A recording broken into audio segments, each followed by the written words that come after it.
Olá, meus queridos, bem-vindos a mais uma videoaula. Hoje falaremos das propriedades da água. A água tem características especiais que permitem a vida no planeta. Entre elas, sua grande capacidade de dissolver substâncias, além de conter nutrientes orgânicos e inorgânicos. É encontrada em maior quantidade na forma líquida, aspectos essenciais aos seres vivos. No ambiente, é muito difícil encontrar água pura, em razão da facilidade com que as outras substâncias se misturam a ela. Mesmo a água da chuva, por exemplo, ao cair, traz impurezas do ar nelas dissolvidas. Uma das importantes propriedades da água é a capacidade de dissolver outras substâncias. A água é considerada solvente universal, porque é muito abundante na Terra e é capaz de dissolver grande parte das substâncias conhecidas. Se percebemos na água cor, cheiro ou sabor, isso se deve às substâncias nela presentes, dissolvidas ou não. As substâncias que se dissolvem em outras, por exemplo, o sal, recebem a denominação de soluto. A substância que é capaz de dissolver outras, como a água, é chamada de solvente. A associação do soluto com o solvente é a solução. A propriedade que a água tem de atuar como solvente é fundamental para a vida. No sangue, por exemplo, várias substâncias como sais minerais, vitamina, açúcares, entre outras, são transportadas dissolvidas na água. Nas plantas, os sais minerais dissolvidos na água são levados das raízes às folhas, assim como o alimento da planta, o açúcar, também é transportado, dissolvido em água para todas as partes desse organismo. Mesmo quando o soluto é solúvel no solvente, existem alguns fatores que podem influenciar a capacidade de dissolução do soluto. São eles: relação entre a quantidade de soluto e de solvente. O solvente sempre possui um limite de soluto que consegue dissolver. Respeitar a concentração de uma mistura homogênea é um ponto que nos faz evitar o desperdício, já que se o solvente já atingiu a sua saturação, não adianta nada adicionarmos mais soluto, porque ele não dissolverá mais nenhum grama. Temperatura é o único fator físico capaz de modificar a solubilidade de um solvente com a relação a um determinado soluto. Essa modificação depende da natureza do soluto. Soluto endotérmico, por exemplo, é aquele que conseguimos dissolver uma maior massa desde que o solvente esteja em uma temperatura maior que a temperatura ambiente.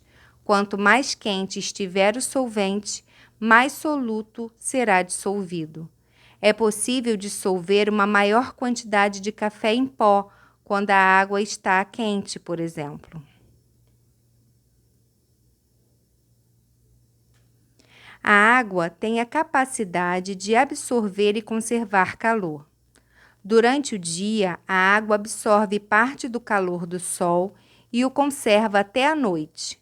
Quando o sol está iluminando o outro lado do planeta, essa água já começa a devolver o calor absorvido ao ambiente. Ela funciona assim como um regulador térmico. É uma propriedade da água que torna a sudorese, a eliminação do suor, um mecanismo importante na manutenção da temperatura corporal de alguns animais. Quando o dia está muito quente, suamos mais. Pela evaporação do suor eliminado, liberamos o calor excedente no corpo.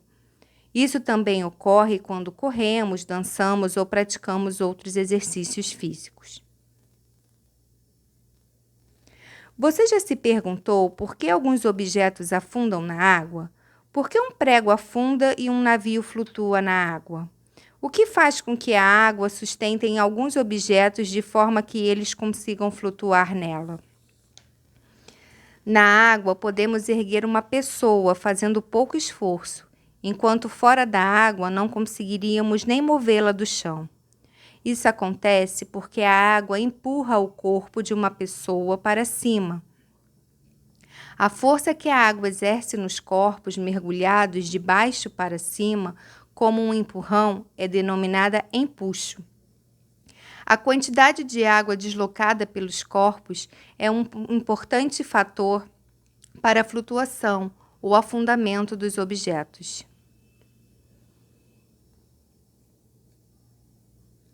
Você já tentou segurar com o dedo o jato de água que sai de uma mangueira? O que aconteceu? A água, impedida pelo dedo de fluir, exerce pressão e sai com mais força. Todos os líquidos em geral exercem pressões. Uma maneira de demonstrar a pressão exercida por uma coluna de líquido é efetuar orifícios numa garrafa PET e enchê-la de água.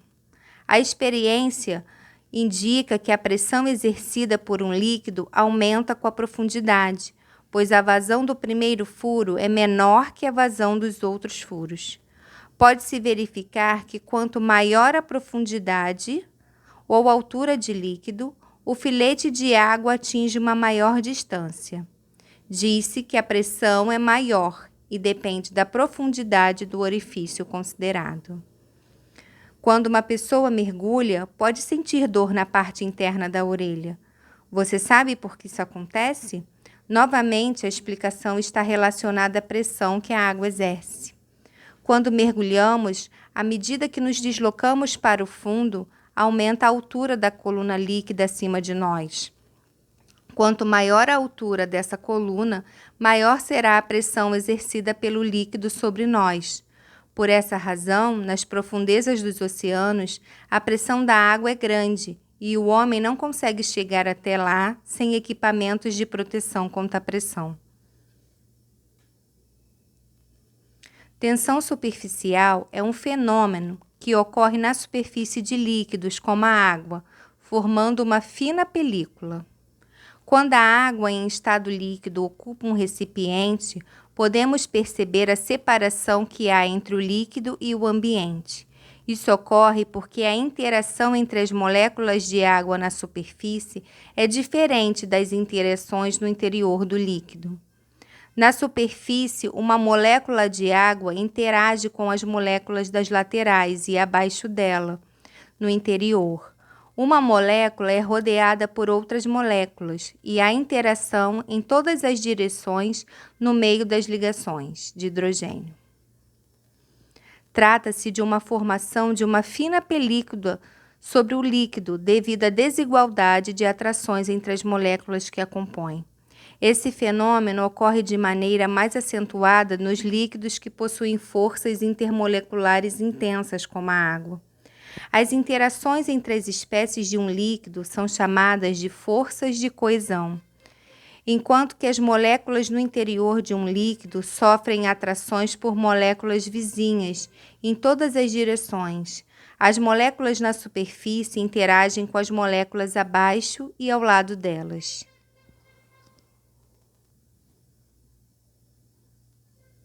A tensão superficial é responsável por alguns fenômenos que observamos nos dias a dia. Um entre eles é os animais caminharem sobre a água.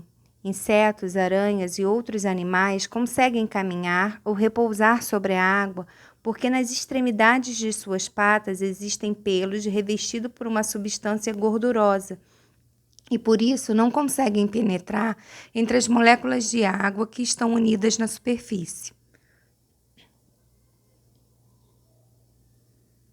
Formação de gotas de água. As gotas de água são esféricas devido à contração nas moléculas da superfície provocada pela tensão superficial. A esfera ocorre porque essa é a forma geométrica em que se tem a menor relação entre a área superficial e volume. Sendo assim, a forma esférica mantém o menor número de moléculas de água em contato com o ar. Ao contrário da coesão, que une as moléculas da água, a adesão destrói essa unidade e permite que as partículas de água se misturem com outras substâncias. É por essa razão que a água consegue molhar, pois há a capacidade de se desgrudar de seus átomos e de se unir a outros elementos. Porém, só pode ocorrer a tesão quando a água entra em contato com uma superfície que também é polar. Em uma área apolar, como o óleo ou uma região gordurosa, a água não quebra suas moléculas e acaba formando bolhas solitárias. Para entender melhor, basta pegar um recipiente e colocar óleo de cozinha nele, e em seguida adicionar água. Nessa experiência é possível perceber que os dois elementos não se unem, pois enquanto a água é polar, o óleo é apolar.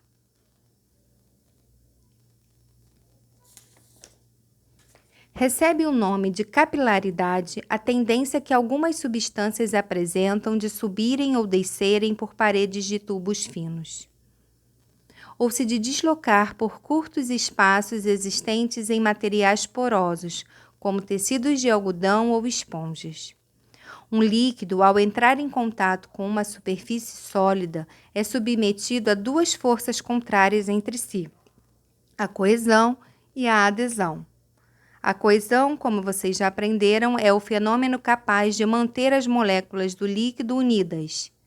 Já a adesão consiste na atração das moléculas do líquido com as moléculas do tubo sólido. Sendo assim, quando estão dentro do tubo, as moléculas do líquido conseguem se aderir às paredes internas do tubo por adesão e arrastam as demais moléculas por coesão, e resulta no fenômeno da capilaridade. Nas plantas, a capilaridade atua no deslocamento da seiva bruta, desde as raízes, onde ela é absorvida no solo, até o topo das árvores, ou na absorção da água por um guardanapo, por exemplo. Para observar um pouco do mecanismo de capilaridade, pode ser feita uma experiência com flores brancas e corantes alimentícios. Basta fazer uma mistura de água com bastante corante, de preferência nas cores azul ou vermelha, e mergulhar as hastes nas flores brancas nessa solução, como num jarro de flores. Depois de alguns minutos, essas flores ganharão a cor do corante em que foram submersas. Isso ocorre devido ao fenômeno da capilaridade, que faz com que a água corada seja conduzida até as pétalas das flores, colorindo-as também. Terminamos por aqui mais uma videoaula. Espero que tenham gostado. Nos vemos em breve.